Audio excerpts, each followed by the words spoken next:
আলাইকুম। দেশ বিদেশ টিভি থেকে হুসেন বলছি, আমার চ্যানেলে সবাইকে স্বাগত। ক্রিকেট খেলায় দেখবেন অনেক সময় ছোট দল ও বড় দলকে হারায় ফেলে। কিভাবে হারায়? মানে তাদের হয়তো অনেক সময় যে ব্যাটে বলে যে ব্যাপারটা আছে সেটা হয়তো তারা কাজে লাগাইতে পারে, অনেক সময় বড় দলগুলো কাজে লাগাইতে পারে না। তো এখন রাজনীতির মাঠেও এরকম যে অনেক সময় বড় দলও হেরে যায়, ছোট দলও জিতে যায়। এখন আওয়ামী লীগ বড় দল, কিন্তু তাকে বিভিন্নভাবে কাবু করে ফেলছে অন্যান্য দলগুলো, সরকার। অর্থাৎ এখন তারা কোনটা সাথে ছোট দলে পরিণত হয়েছে, মানে অনেক শক্তি থাকা সত্ত্বেও তারা শক্তিহীন। এখন আওয়ামী লীগ এই বেকায়দা অবস্থায় থেকেও কিন্তু, এই চাপের মধ্যে থেকেও কিন্তু সে চাইলে উঠে দাঁড়াতে পারে, তার সেই শক্তি আছে। সে বিরাট বেকায়দায় পড়েছে, বিশেষ করে জাতিসংঘের মানবাধিকার সংস্থার যে রিপোর্ট, তার কারণে টেকনিক্যালি বিশেষ অসুবিধায় পড়ে গেছে সেটা। কিন্তু আওয়ামী লীগের মতো সংগঠন মানে এইটা কাটিয়ে ওঠা কোনো ব্যাপার না। মানে এটা দেওয়ার মানে এই না যে তার সকল পথ বন্ধ হয়ে গেছে।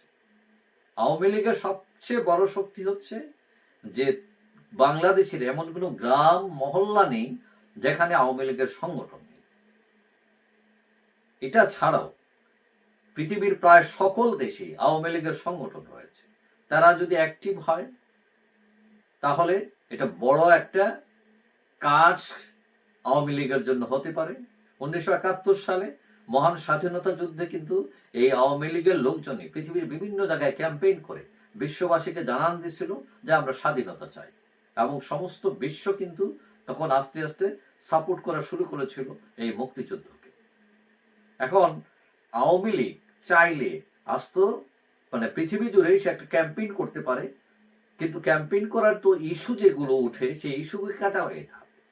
কিন্তু আমি মনে করি যে আওয়ামী লীগ গত 7 মাসে তারা কোনো একটি ইস্যুকে কাজে লাগাইতে পারে না। এই যে ধরেন 32 নম্বর ভেঙে ফেলা হলো, এই ভেঙে ফেলাটা আইনগতভাবে কোনো মানুষই সেটা সাপোর্ট করবে না, এবং যে সরকার আছে তারা এই দেশের মানুষের জানমালের নিরাপত্তা দেয়, বরং এইটাকে তারা উৎসাহিত করেছে।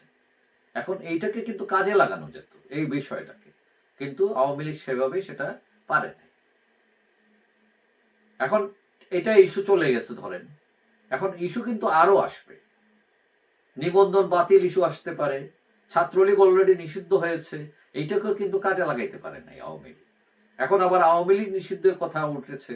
আওয়ামী লীগের প্রস্তুতি থাকতে হবে যে সরকার বা অন্যান্য দলগুলো যেটা আওয়ামী বিরোধী কাজ করবার করে, যেটা ইন্টারন্যাশনাল স্ট্যান্ডার্ডের সাথে যায় না, এগুলো ইস্যু তৈরি করতে পারে, যেটা লজিকের সাথে যায় না, আইনের সাথে যায় না।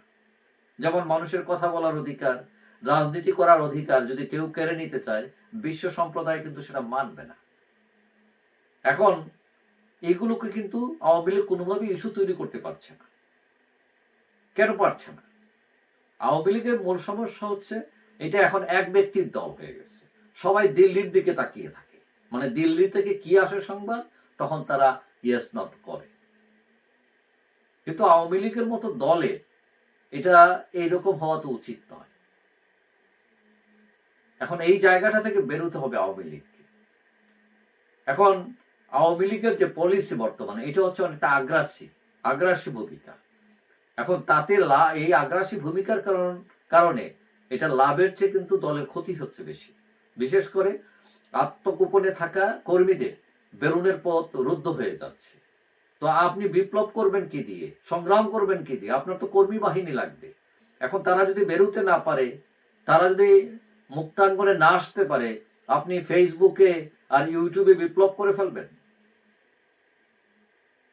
এখন এই যে আওয়ামী লীগের এই পলিসি, অ্যাগ্রেসিভ পলিসি, এখনো এটা কিন্তু অনেকে সহজভাবে নিচ্ছেন না, এমনকি আওয়ামী লীগের লোকজনও নিচ্ছেন।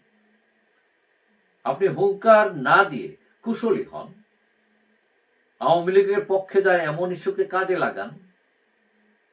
বুঝতে হবে, যেমন আমি যদি বলি যে এরশাদ সাহেবেরও পতন হয়েছিল, স্বৈরাচারী এরশাদ, কিন্তু তার 2 সপ্তাহের মাথায় তৎকালীন জাতীয় পার্টির আরেক নেতা মিজান চৌধুরী তার বাসায় অফিস খুলে বসেন। আওয়ামী লীগের তো 7 মাস হয়ে গেল, অফিসের দরজা খোলা তো দূরের কথা, অফিসের গেইটে গিয়েও কেউ এখনো দাঁড়াতে পারেননি। সমস্যা কোথায়?